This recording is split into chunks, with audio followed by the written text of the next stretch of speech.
What is the big deal about anger? What is it about anger of all the emotions? Why is it the one that tends to get us stuck? What is it about feeling and expressing anger? Such a hard thing, especially in Christian circles. Why do we have a difficult time bringing that into the open so that ultimately we don't want to stay stuck there, but so that we can grow and heal through that, to grow through that as we organize and invite that in to get underneath that. Today we're going to continue the conversation with a sister in Christ on anger.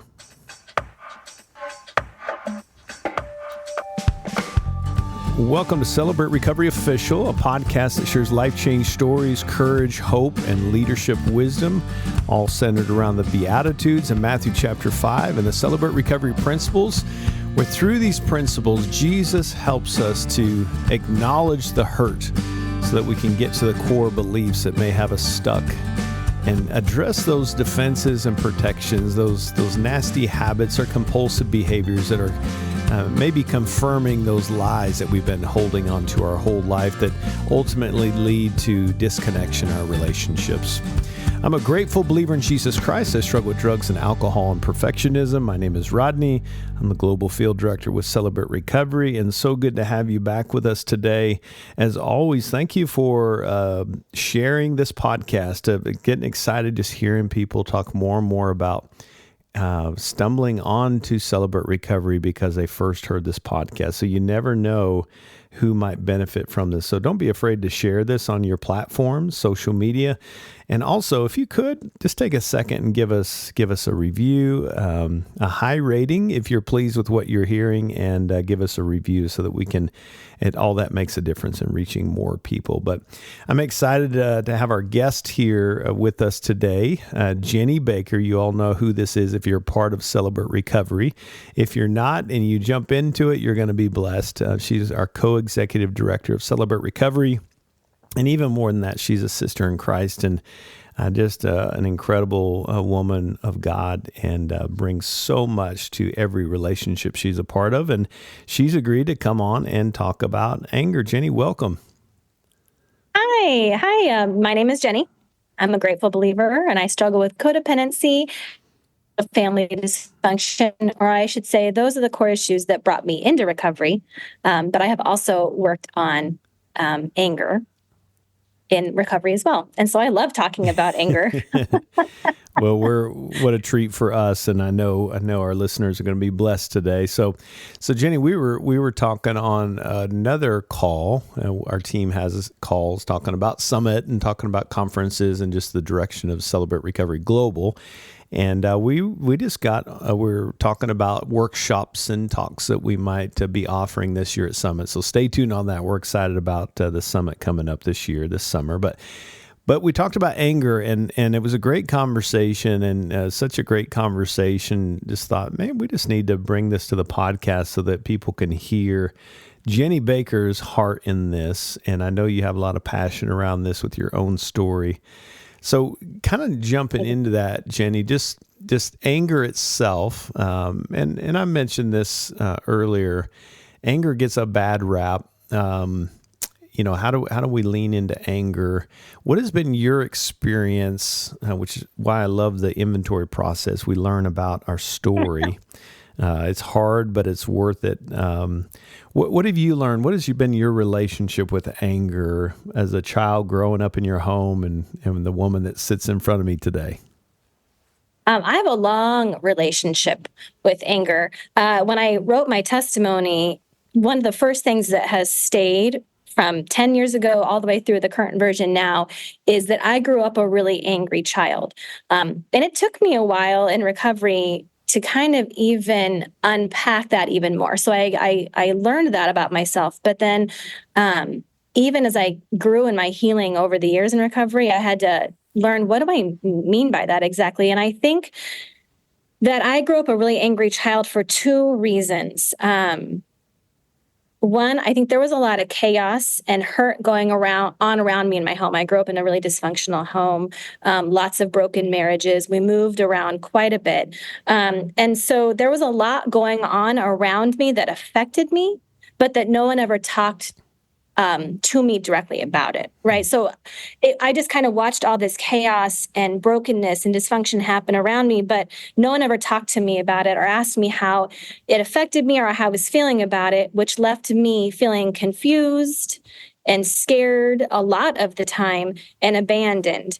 And so but I was never allowed to express those emotions. And if I did, there was one time I did, and I remember very specifically being shut down and felt like it's bothering the adults in my life that I have these emotions about this. So shut that down. So I repress. And I learned early on that the only emotion that I was allowed to share was anger. And I did. I shared it a lot. And I was thinking about this. And I don't know why this didn't hit me earlier, but my mom openly expressed anger all the time in the home. And so it kind of makes sense to me now that she was so comfortable with that emotion. So she was comfortable with me showing that emotion. And she allowed it, never stopped me. So I saw that as encouragement. What really how it would manifest is against my stepdads. And I was angry that they had a place in my life. I didn't like that they were there. I didn't like that they wanted to be somebody in my life.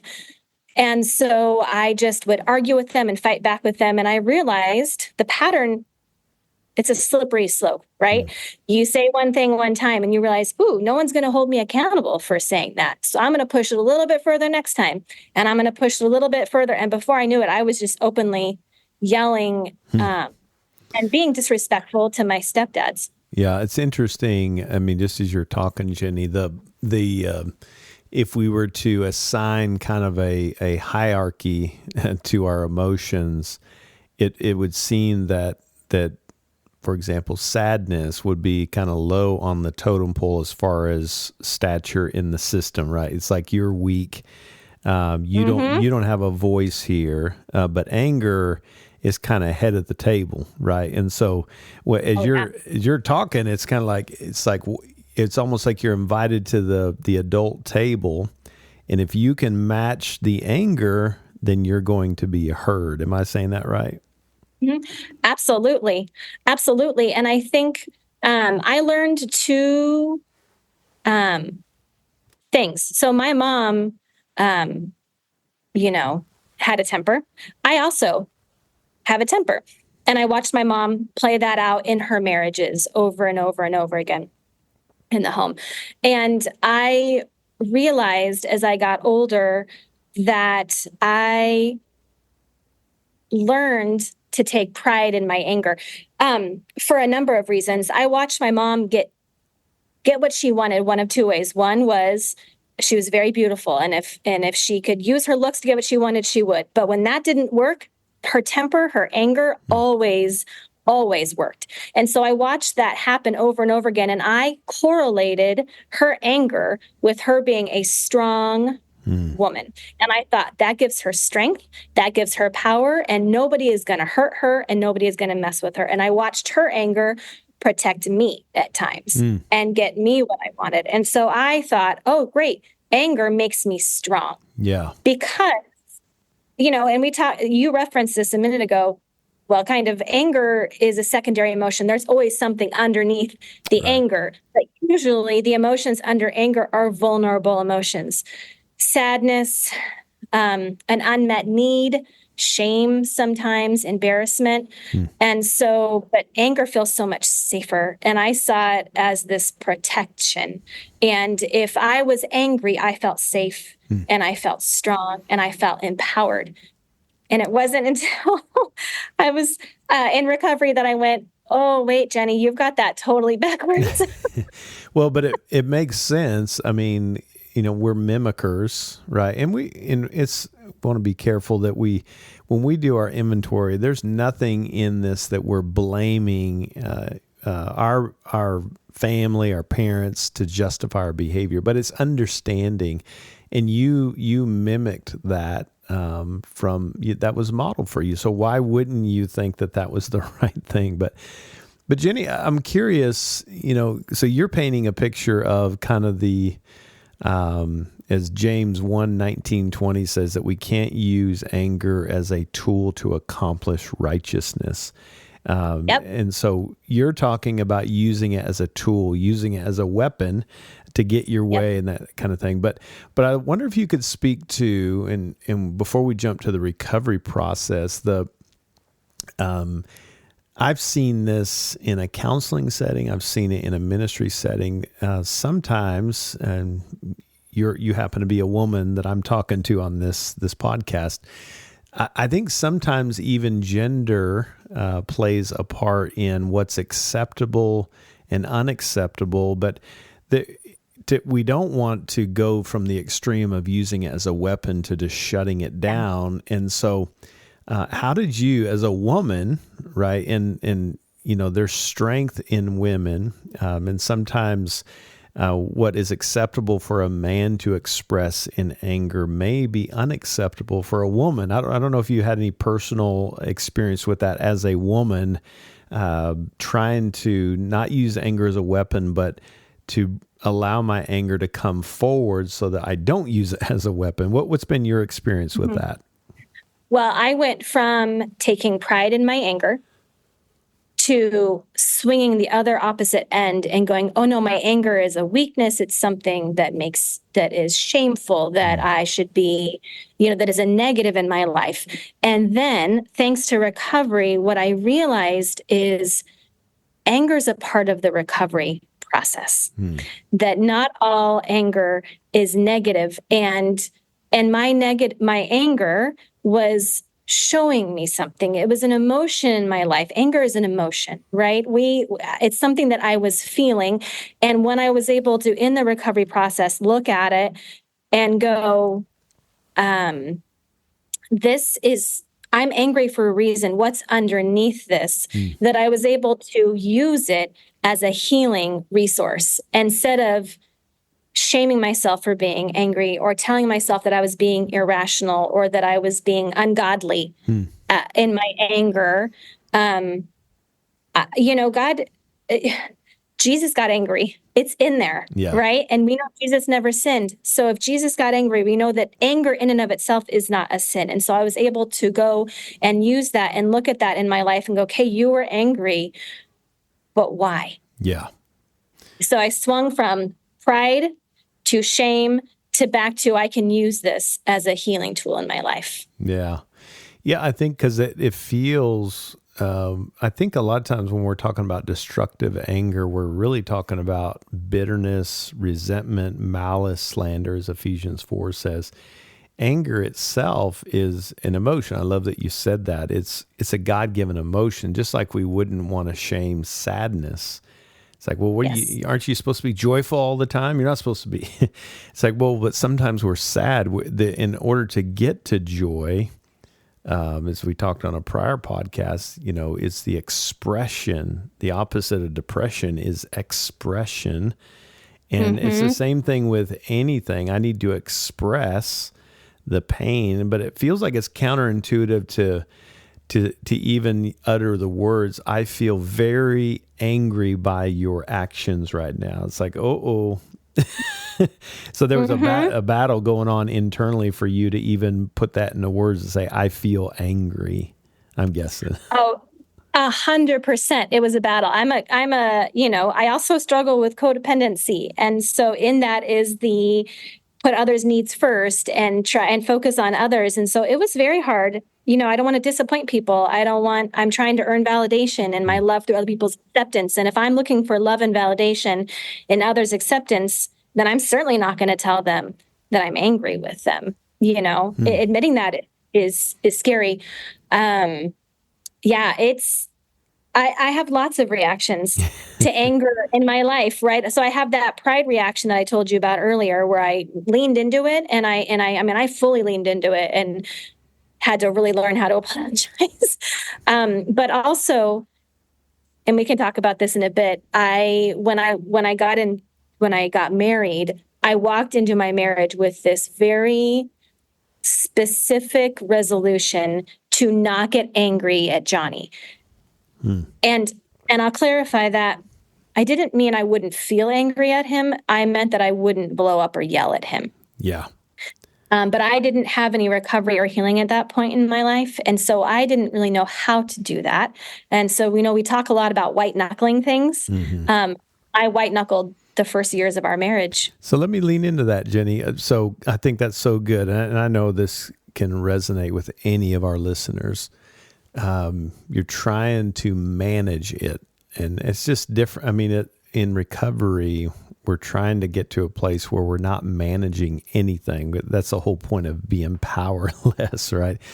But I love that your vulnerability in saying, I came into marriage trying to, control, to manage. I'm not going to get angry. I'm curious for you, Jeni, what was the cost? What was the fear if you showed anger? What was that coming into marriage? I love that question, because I have a very clear answer on that. In my childhood growing up, anger equaled yelling, equaled divorce. And that was the pattern that I saw play out over and over and over again. And I will say the pattern in my home was anger directed between either my mom and my dad early on, and then my mom and stepdads. And that was the cycle I saw. And so I thought, wow, I don't really know what a healthy family or a healthy marriage looks like, but I do know what I don't want my marriage to look like. So my fear was, so as much pride as I took in my temper, I also was afraid of my temper. And I thought, if I go into my marriage and I treat my husband like I treated my stepdads, that we'll argue and yell and he'll leave me. So my big fear was divorce. Wow. I wouldn't be worth the confrontation, that my anger would be too big, that I wouldn't be worth it. Wow. Good stuff. I want to take a quick break right there, Jeni. This is such great stuff, and I don't want to just leave that, because that's such an important thing, which I think it resonates with all of our struggles in recovery. What's the cost if I allow that pain to come forward? So I'm going to take a super quick break here. When we come back, we'll continue with the co-executive director of Celebrate Recovery, Jeni Baker. Stick with me. I'll be right back. Hey, friends, if you're looking for another online meeting in conjunction with your in-person meeting, we always want to just give you an extended invitation. Join us online every Wednesday, noon Pacific, with people from all over the world. We have a quick mini-moni, a testimony, a lesson, and then we split up in gender-specific groups. If you'd like to join us every Wednesday at noon Pacific, go to celebraterecovery.com, find the link, and join us. We'd love to have you. You will be blessed, and we hope that you'll join us this Wednesday. We hope to see you there.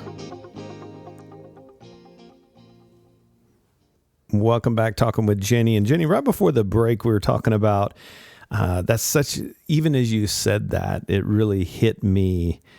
If I show you what I'm feeling, you will leave me. And I just want to sit with that for a second, because that's such a real thing. If we've grown up, I'm even thinking about some of the covert and overt rules that we learn in the family system. We saw, and in Jeni's story, you saw anger, and as a result, you had, how many stepdads did you have? That I lived with, 2, and then I have had 3 past that I didn't live with. Wow. So our stories are so similar. I didn't realize how similar they were. But so here's a common thread. My mom showed anger in as a tool, as James 1:19-20 warns us against. And when she showed anger, people left her. That was the cost. And so I just want to feel the weight of that, of why it would be so hard and so confusing for Jeni Baker to bring this emotion forward in a new relationship, your new family system, that you care so much about your husband in your new family system that you are willing to protect a beautiful part of you. And it's weird saying that anger is a beautiful part of you, but it's a beautiful part of you because you're created in God's image. And this is a part that is a natural way that God created you to respond to injustices in your life, or hurt or pain. Yes. But just feeling that tension of a young woman entering into marriage and just the weight of that you could leave me if I show you this part of me. Whew, that's a lot. Yeah, and it went on for quite a while in our marriage. I just want to reiterate what you just said about anger being a beautiful thing in me, because I think that I saw it as a source of pride, which is not right. And then I saw it as a source of shame, which is not right. And then I think recovery, like you just said, I like the way you put it, is a beautiful thing. It's a God-given emotion, and anger can be beautiful because God gave it to us for a reason. And I think that it can be such a huge part of our healing, because what I needed as a child was for someone to say, this isn't okay, but you're going to be safe. And all these things happened to me and around me. And the anger, it was an injustice anger. It was, this was not okay. And I love in that healing process, the anger of going, what happened to me is not okay, is so important. And that is beautiful. Yeah. Well, and yeah, just thinking,